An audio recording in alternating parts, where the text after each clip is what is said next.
तो आप जो भी कुछ हो रहा है, लास्ट सवाल है मेरा आपसे, जो भी कुछ हो रहा है इस वक्त, क्या इस्लाम अपनी समाप्ति की तरफ बढ़ रहा है? पूरी दुनिया उसके खिलाफ खड़ी हो रही है, जगह जगह डिमॉन्स्ट्रेशन हो रहे हैं, जगह जगह एक्शंस हो रहे हैं। यही एकमात्र आखिरी रास्ता है कि इस कुरानिक सिविलाइजेशन को वापस टेंट में भेजा जाए, अदरवाइज ये बीमारी से पूरी दुनिया को, ह्यूमैनिटी के लिए एक बहुत बड़ा नहीं, खतरा है। मुझे एक बात का बहुत संतुष्टि है, और वो ये कि देखिए, जब अंग्रेज़ों के गुलाम थे तो ये कोई नैरेटिव ही नहीं था। अब कितने लोग, जब हमने बात की खिलाफत मूवमेंट की, कितने लोगों को कितने मालूम है कि ये क्या था क्या खिलाफत था? आप मूवमेंट? एग्री? ठीक है, तो वो उसके पहले तो ये इन्हीं का राज था, मुसलमानों का। तो उस समय तो आपने अगर अपनी जुबान खोल दी तो आपका उसी वो पैटी की तरह आपका भी सर कलम हो सकता सदानंद स्वामी, है। सदानंद के साथ यही सदानंद किया, स्वामी का ये यही है। किया, यही हाँ, किया। तो ये था। ये पहली बार मैं देख रहा हूँ कि पिछले 10 साल में लोग जो नॉन मुस्लिम्स हैं वो इनके स्क्रिप्चर्स को पढ़ रहे हैं, इस्लामिक हिस्ट्री को पढ़ रहे हैं। वरना आप किसी से पहले कि अच्छा तुम पहले 4 कैलिफ्स का नाम बता दो, उनको यही नहीं मालूम था। लोग पूछते थे कि शिया सुन्नी में क्या फ़र्क होता है, वो भी नहीं जानता है। अहमदिया कौन होता है, वो भी नहीं जानते थे। अब धीरे धीरे अवेयरनेस लेवल्स बढ़ा है। वो सिर्फ इसलिए क्योंकि कहीं सबको खतरा महसूस हो रहा है। सबको खतरा महसूस हो रहा है, क्योंकि जो वो कश्मीर वैली में देख रहे हैं, जो प्रोफेसर जोसेफ के साथ केरला में हुआ, वो क्या था साहब? Kerala and France, see same thing है। उसके हाथ काट दिए, उसका सर काट दिया आपने। सर काट दिया, और रिएक्शन खामोश। केरला में कोई बोला नहीं, एकदम खामोश। उस पे लिबरल लेफ्ट सब खा लो। मैप पे थोड़ा देखिए इधर, मतलब हमारे सब कॉन्टिनेंट, हमारे कंट्री के एक छोर पे केरला, वहां पे हाथ काट दिया जाता है। कमलेश तिवारी का सेंट्रल इंडिया में उसका वो होता है, गर्दन काटा जाता है। हाँ, और यही नहीं, आपके जो रहनुमा जो हैं और जो ये लीडरशिप जो है आपकी मुस्लिम वर्ल्ड की, वो कहता है कि ये जायज़ है। कुरान कहता है कि कमलेश तिवारी को धोखा देके, उससे दोस्ती करके और फिर उसको जो बिट्रेयल जो किया, उसका कहता है कुरान उसको जायज़ ठहरा। ये शायद ओवैसी या किसी का ये कमेंट ओपन है सर, ये कमेंट है। तो ये आज ये लोग, मतलब ये नहीं कि फ्रांस में हो रहा है तो यहाँ जोसेफ का मैंने एग्जांपल दे दिया, प्रोफेसर जोसेफ का, कमलेश तिवारी का दे दिया। तो ये युद्ध है, ये संस्कृतियों का युद्ध है। इसमें मुझे कोई शंका नहीं है इस चीज़ में। सिंह साहब, एक ऐसे मसले पे हम लोगों ने आज बात की बहुत समय के बाद। मैं समझता हूँ कि ये बातचीत लोग सुनना चाहते थे कि हम लोग आपस में नहीं बैठे, कुछ और मौजू पे किसी और वक्त नहीं। एक और बात बस आखिरी में, मैं अक्सर हम लोगों ने तो अभी एक्सपीरियंस किया है। आप तो अलीगढ़ मुस्लिम यूनिवर्सिटी में थे, आपने तो उस जमाने में देखा जब हम लोगों की कुछ समझ ही नहीं थी। तब से ये चीज़ें आप देखने, निकाह हलाला की बात आप कर रहे हैं। आप ही बताते हैं कि आप ही के एक प्रोफेसर ने अलीगढ़ मुस्लिम यूनिवर्सिटी में अपने ही छात्रा के साथ कैसे उन्होंने निकाह हलाला किया। अब अगर मैं कहूँ कि ये निकाह हलाला अगर हकीकत है और ये कुरानिक कॉन्सेप्ट है, यह है कुरान में लिखा, यहाँ इज देयर ना, मैंने पढ़ा, इज इट टेम्पररी मैरिज? हाँ, टेम्पररी। तो ये निकाह हलाला के प्रोडक्ट कौन है? Yes, that is the point. उसके भी तो प्रोडक्ट हुए होंगे। ऐसा थोड़ी नहीं कहते कि वो कहेंगे कि नहीं इसमें कलमा पढ़ के नहीं किया था हमने। तो आखिरी में मैं लोगों के वो असेसमेंट पे छोड़ देता हूँ कि उनके प्रोडक्ट कौन से, उनके प्रोडक्ट कौन से, उनको कौन से हैं। अभी फिलहाल तो मुझे कश्मीर में काफी दिख रहे हैं, काफी दिख रहे हैं। और ये 2-3 शायर हैं वो भी वो इंदौर वाले तो अल्लाह के प्यारे हो गए हैं, और इन्होंने भी जो है, तो ये मुझे लगता है कि जैसे जैसे इसका एक और विपक्ष है कि जैसे जैसे नॉन कुरानिक सभ्यताएं जो हैं, जैसे जैसे वो अवेयर होंगी, जैसे भारत में आपने कहा कि पिछले 8-10 साल के अंदर अवेयरनेस है, कम्युनिकेशन का दौर है, इसलिए लोग आज कुरान पे बात कर रहे हैं, टीवी में डिबेट्स हो रही है, लोग बहुत ही एकेडमिकली डिबेट कर रहे हैं। तो आपको लगता है कि ये अवेयरनेस जितनी बढ़ेगी उतना ही इस इस खूनी सभ्यता को, इस कुरानिक सभ्यता को, इस कारवां लूटने वाली सभ्यता को से आदमी लड़ पाएगा, मुझे ऐसा लगता है।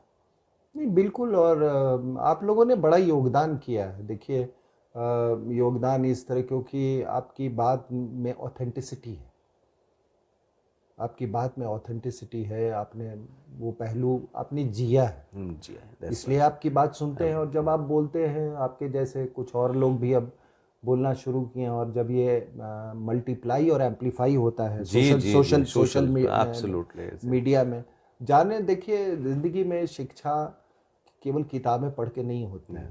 आप क्या बोल रहे हैं, वो ज्ञान और शिक्षा का जो आपने एक बार वो बताया था, सुन के भी होती है। तो ये छोटे छोटे टुकड़ों में जो अभी सर्कुलेट करता है, तो वो लोगों में एक वो इंटरेस्ट पैदा कर रहा है। तो लोग एक डिफरेंट वे में सोचने पे अवेयरनेस उनका हो रहा है। और सब चीज़ में क्या अभी किसी ने एक बात कही कि किसने, फॉरगेटिंग, कि Bhagavad Gita is very violent in its content. हाँ, ये कल रात भी मैं यूएस के उस पे था, उस पे भी किसी ने कहा, और उसमें ये तक कहा गया कि कुरान अगर वायलेंस की बात करता है तो गीता भी तो करती है। अब मैं उस बहस में नहीं जाना चाहता, लेकिन हमारा रिएक्शन देखो, ठीक है, तुम्हारा मत है, हम नहीं मानते, हम कन्विंस्ड है, क्योंकि मैंने अपने मन में उसको एनालाइज किया हुआ है। अगर तुम दुनिया को कन्विंस कर सकते हो तो बड़ी अच्छी बात है।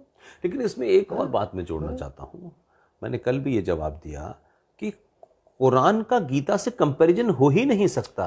गीता जो है वो हमारी कोई मजहबी किताब नहीं है। सही बात है, गीता हमारे राजा को क्या करना चाहिए, समाज को क्या भाई, गीता को हम वो क्या वो कपड़े में लपेट के हम कहते हैं गीता पढ़ने की चीज है। और उसमें एक छोटी सी इंफॉर्मेशन के तौर कह रहा हूं, 2011 में इलाहाबाद हाई कोर्ट में जस्टिस श्रीवास्तव साहब के यहां एक पिटीशन दाखिल हुई कि गीता राष्ट्रीय ग्रंथ घोषित कर दिया जाए।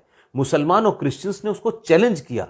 महीनों की बहस के बाद उन्होंने माना कि इसमें हिंदू मजहब की कोई चीज ही नहीं है, it's nothing to do with Hinduism. ये एक किताब है जो राजा को उस पर कैसे एक्ट करना चाहिए, समाज कैसे चलाना चाहिए। और उस दिन ये राष्ट्रीय ग्रंथ घोषित हुआ, और इलाहाबाद हाई कोर्ट के 2011 के फैसले को आज तक मुसलमानों ने सुप्रीम कोर्ट में चैलेंज नहीं किया गया। तो हमारे यहां गीता राष्ट्रीय ग्रंथ घोषित हो चुकी है। भाई मेरे से अगर सिंपल वो अब मैं आप पूछोगे कि गीता की फिलॉसफी क्या है, दो ही चीज है, धर्म और कर्म, दैट्स ऑल। पूरे गीता में भगवान श्री कृष्ण यही कहते हैं कि तुम अपने कर्मों का तुमको फल मिलेगा। यहाँ तक उन्होंने कहा कि ब्रह्म हत्या बहुत मतलब वर्जित है हमारे यहाँ। उन्होंने बोला कि ये द्रोणाचार्य के मारने का पाप मैं अपने ऊपर लेता हूँ। और कुछ लोग ये भी कहते हैं कि इस कर्म के चक्र से भगवान भी वर्जित नहीं, बिकॉज एवरीथिंग इज सिक्लिकल। फिर वो धर्म क्या है? धर्म ये है कि भाई जो उस समय मान लीजिए कोई आपातकाल की स्थिति हो और आपके राष्ट्र पे हमला हो, तो आप वही काम करेंगे जो आपका धर्म कहता है। That's all. हो सकता है कि उधर उस तरफ आपका कोई रिश्तेदार हो, आपका भाई हो, आपका तो उस समय आपने तय करना, वो तो आपका एनिमी है इस वक्त, वो आपका भाई नहीं है, बहन नहीं है। उसमें पूरी गीता में दो ही चीज पे, उस पे आप डिबेट कर सकते हैं, आप माने ना माने वो अलग चीज है। लेकिन ये जो मुनव्वर राणा, क्या ना मुनव्वर राणा, उसकी बात कह रहा हूँ मैं आखिरी में, कि एक उसने बात कही और बड़ा चतुर शायर है। ये सब नकाब डाले हुए हैं शायरा शायरी के, कव्वाली के, गीतों के, तो बड़ा चतुर सा। तो उसने बोला कि नहीं, अगर ये कोई भगवान राम, ये भगवान तो नहीं बोला शब्द उसने, राम या सीता के बारे में, वो तो उसके साथ ऐसे ही किया जाता। तो ये मैं उसको याद दिलाना चाहता हूँ, अकबरुद्दीन की गर्दन क्यों नहीं काटी? अकबरुद्दीन की गर्दन क्यों नहीं काटी? जब वो MF हुसैन जब वो तरह तरह की चीजें बना रहा हाँ, था, न्यूट बना रहा था, तब किसने नहीं काटी? हाँ, तब तो इसने कभी वो तो बताते ना कि अल्लाह के हिसाब से अल्लाह ने कहा है कि दूसरे मजहब को, जैसे बार बार कहते हैं कि कुरान में लिखा है कि दूसरे, तो भाई तो फिर तुम्हें जाके काटनी चाहिए थी ना, हम क्यों काटे? लेकिन एक चीज है पुष्पेंद्र जी कि मैं यही गुजारिश करूंगा कि स्टॉप गेटिंग टेरराइज्ड, डर छोड़ दें, स्टॉप गेटिंग टेरराइज्ड। वो 200 बार चक्कू इसीलिए मारते हैं ताकि कि आपके वो मानसिकता देखें। Stop getting terrorised. और मैं इस मत का हूं कि हमारा पूरा हक है कि हर मजहबी ग्रंथ, हर धार्मिक ग्रंथ पे खुल के चर्चा होनी चाहिए, सब पर होगी। आप जैसे गीता की आपने बात की, कुरान पर भी होगी, सब चीज पे होगा। तो हमें डरना नहीं चाहिए, इसका रास्ता फ्रांस के राष्ट्रपति ने दिखा दिया। इंटेलेक्चुअल फियर, मैं समझ गया सर, मैं समझ गया, लेकिन फ्रांस के राष्ट्रपति ने तो कहा कि हम तो दिखाएंगे कार्टून, जाओ तुम क्या कर लो। तो ये एक मैसेज है ना, ये भी एक मैसेज है। एक आखिरी में, ये इतना एक वास्ट सब्जेक्ट है। मुझे याद है कि 1987-88 की बात है, मैं रांची में पोस्टेड था। तो रांची सडनली वहाँ वो कम्युनल फ्लेयर अप हुआ, वहाँ पे बड़ा टेंशन। तो मैंने पूछा लोगों से कि भाई क्या बात है? तो बोला कि नहीं, वो रांची एक्सप्रेस में ना एक स्केच है, नॉट इवन कार्टून। ओके। तो क्या है? तो उसमें एक बड़ा अच्छा प्रॉफेट मोहम्मद के तारीफ में एक आर्टिकल थी कि उनका कितना बड़ा दिल था, वो कैसे वो जो कहानी जो है ऊपर से कूड़ा फेंक दिया, वही वाली कहानी उसमें थी। बड़े अच्छे उसमें मतलब उनको दिखाया पॉजिटिव उसमें। और उसमें एक होता है कि उसमें एक स्केच बना दिया, वो आर्टिकल को कि वो मोहम्मद साहब जो है वो नमाज पढ़ रहे हैं और उसके ठीक होने की दुआ मांग रहे हैं। अब आप बताइए कि ऐसे में इतना बड़ा टेंशन हो गया।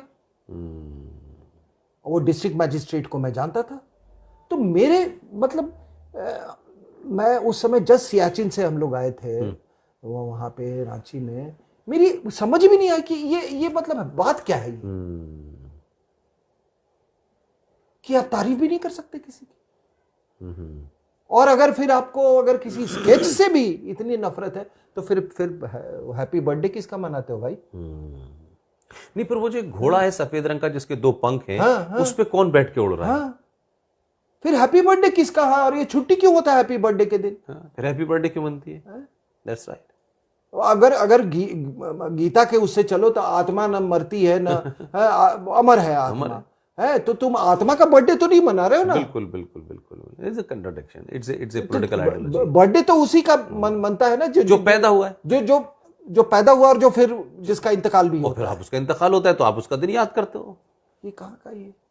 सो there is a whole lot of contradictions, और डरा के कितना डराओगे यार।